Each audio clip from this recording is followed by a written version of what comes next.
Hello YouTube, so today I'm going to be talking to you guys about my current build.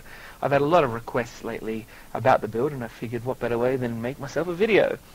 Okay, so to start with, let's open up my character sheet and we'll go to skills and traits.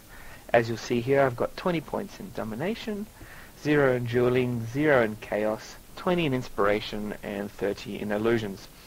The important points here is that we get the condition duration, an extra 20%. We also get the condition damage by another 300 as well. Now, what I've spec'd in is I've got crippling dissipation, which clones will cripple nearby foes when they're killed. So always handy when you're running a build which relies a bit on clones. That extra cripple helps them if they're trying to run away. And confusing enchantments. Now this is really where we start getting into how to get the high levels of confusion out of it. So glamour skills cause confusion for anyone who enters and exits for the next 5 seconds, and we'll show how really to take advantage of that soon. In inspiration, I've got glamour mastery, so glamour skills recharge 20% faster, so you want to keep on pumping those glamour skills. And temporal enchanter, so glamour skills actually last longer as well. Finally, in illusions, we have masters of misdirection. Confusion lasts longer. Brilliant, since we're doing a confusion build. Blinding Befundlement, and this really goes in hand to hand with the dazzling glamours. So the key here is every time you cast a glamour, you'll get the blind as well, and on top of that, all blinding causes confusion. So again, we're stacking as much confusion as possible there. Alright, so we'll move on to my actual equipment next. So what I've done is I've gone for the undead runes, and the reason for this is twofold. One is the extra condition damage, since we're building a condition build, and secondly is the toughness. We want to have some survivability in World v World, and I've found that with the Mesmer, toughness really does play a strong key point, and it protects you, or limits your damage taken from everything except for confusion itself. So as long as you can keep an eye on confusion, it's fine, since confusion goes through toughness. What I've done is I've grabbed a set of exotics. Now, the 4 exotics here are all karma exotics, costing 42,000 karma. 3 of them come from, let me just bring up the map, all the way down in Cursed Shore, right here in the Cathedral of Silence, from Grenth. And those ones, bringing them back up, we've got the leggings, the gloves, and the mantle.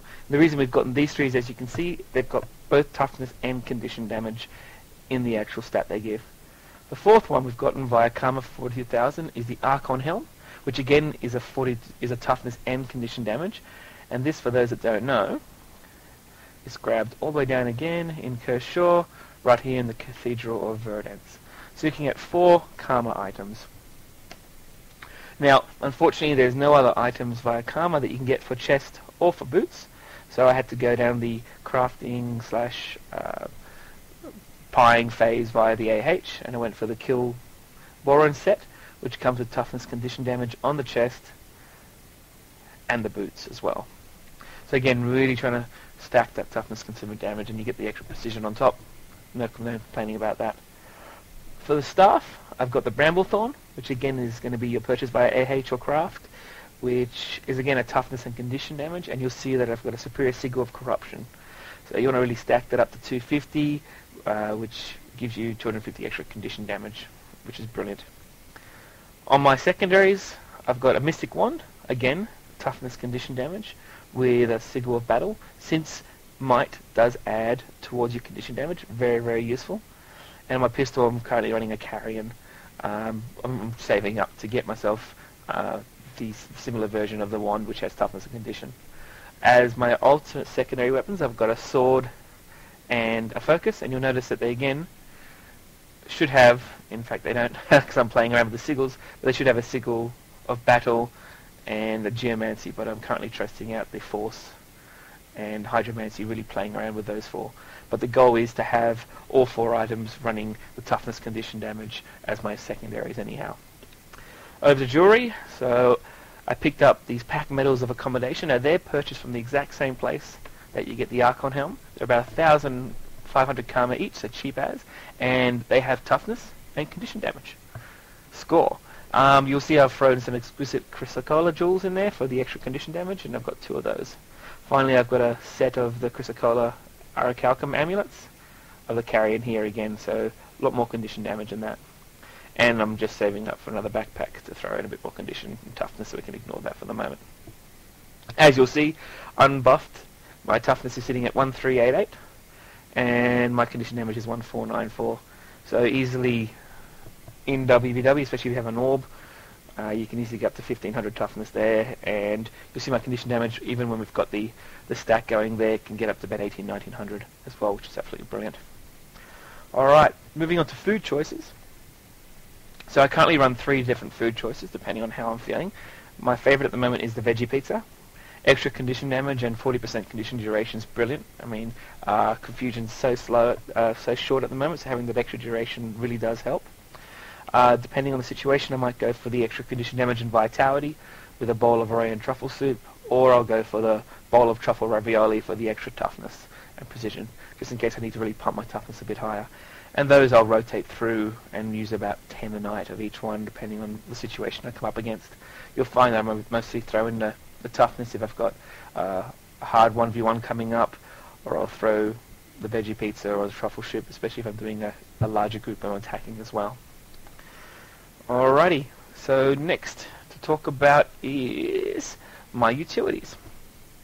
So as you probably noticed, I've got the staff on the primary there, and I'll always use the staff, and then the secondaries will swap across. Even with the slight nerf, it still packs quite a bit of punch. With the utilities, I prefer to use I'm a Human, a Prayer of Dwama, just because you can never be sure of when the actual clothes will be out when you need that heal, because I'm shattering quite often. The only other option, depending on the situation, is I might actually run a mirror. Very situational though. Most of the time I'll just do the Dwama because it's guaranteed nearly 6,500, 7,000 heal there. I'll actually change that because I normally run that. Next, I'll either run mirror images or run a portal. Portal if I'm running in a group. The advantage of portal is it is a glamour, so popping that down, anyone who runs through that are going to pick up blindness when it gets cast on them, and then they're going to be hitting confusions in and out for the next 5 seconds. Works really, really well. If I'm not running portal, I'm running my mirror images, and I do this because I like to spam 3 images pretty much straight away, doing usually with my staff a 2 and the mirror images, and sending them off straight away to do a Cry of Frustration, building up a nice strong bunch of stacks at the beginning of the fight. I'll run Null Field and Feedback. Again, these are 2 I can just dump at the beginning of the fight. You'll see in most of my videos. They're causing blindness, they're adding confusion. The guys, everyone runs out of it because they're like, I'm in a field, I've got to get out of it, which gives them more confusion, and you're clicking up and up and up. Finally, at the moment, I'm playing around with Reaper of Grenth. Because I've got so much extra condition damage coming in, it's doing poison, which is a brilliant extra bit of damage there, and it reduces the heal effect in this. On top of that, I'm also lowering their movement speed and skill recharge rate. So once they've popped all their skills, and then of course your confusion's dropping off, it'll take them longer to do another attack, which gives you time to get your confusions back up as well. And it's a lot harder for them to run away. Alright, so there's my normal sort of setup there. Alright, I'm just going to pause the video, and we're going to go and just check out some damage. Alright, so welcome back. Just jumped to one of the Borderlands, throwing some veggie pizza on, and just going to see if I can find a couple of just random mobs to display how quickly we can get confusion up and running on them as well. Because probably these PvE mobs aren't going to be doing much moving, we probably won't get as much confusion ticks as we would on a normal player, but maybe I'll see if I can get a recording of me taking up the normal player as well. We'll see how we go. Alright, so let's grab the stag. So you'll see I'll start off with, when I'm going into combat, usually Chaos Armor followed by Chaos Storm, Null Field, Feedback, Mirror Images, Phase Retreat, swap over, get the double attack on the counter spell done so it causes a blind, followed by Confusing Images and finishing off with a Magic Bullet. Let's see how we go.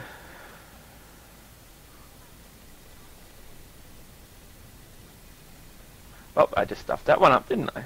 Anyway, that was a quick 7, wasn't it? 8, 9, 10, 11. I'll just kill this off and start again. As you'll see, currently with the stats in here, I've got a bit of a boost.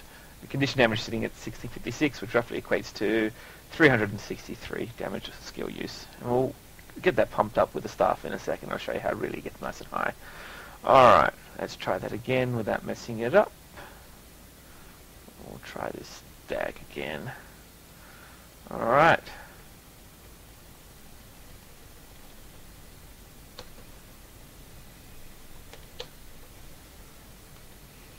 As you can see, we're getting up to 12, 13, 14, 15 quite easily, and then keeping it running there until they're dead. So 15 stack burst, considering running at what, 390 now, getting higher, 15 times. We're going to go for 400 as well. We're going to sit at the end of it anyway. You can already start working out the damage just pushing out here per hit. Alright, we'll do another one, just you guys get it on video again. Try to get the storm in this time.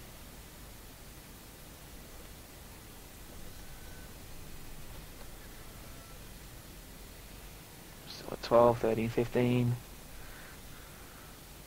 Quite easily hitting 15 there. And you can see the ticks coming across.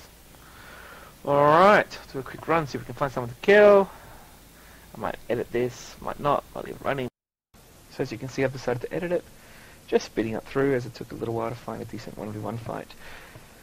Always important to pick where you're going to fight, guys, because you don't want to be mobbed up. If you're going to have 1v1s, 2v1s, 3v1s, some good spots are always points between spawns and supply camps. You find most people will come through a spawn will go to a supply camp as well. Try to stay away from too many active spawns, or even find the back path so you get a feeling run around there. I've had a few people ask me what I play on. When I'm recording, I actually play on 124-inch widescreen, because my video recorder doesn't actually allow me to record on what I usually play, which is 324s widescreen as well, which gives you a lot more of a field of vision. And I think we're coming up to now where we slow it back down and find a combat. So I'll go back to that. Let's go up north a bit. Oh, here we go. Feign running away. He'll commit.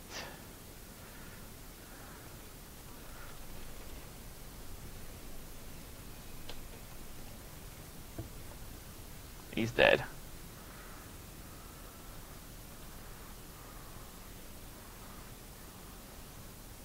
Simple as that.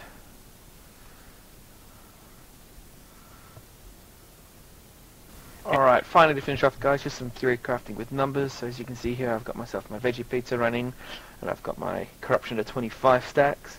You'll see that Cry of Frustration, normal confusion pretty much, is doing just on 400 per skill use.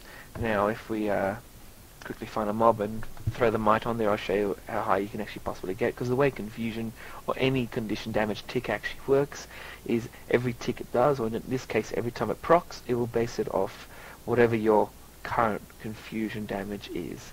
So if we're swapping half at the beginning of the combat to R1, we're getting that extra bonus 3 might, and I'll show you guys how high it hits because it's at 401. So currently my secondary set's losing 2 condition damage, but the extra might should make that big difference. The good thing also with corruption with, what's it called again?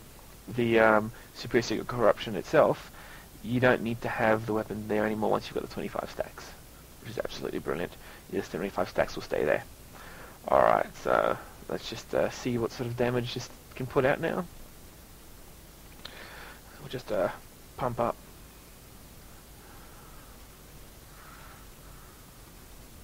So if we flick it across, you see it's doing 416 per tick.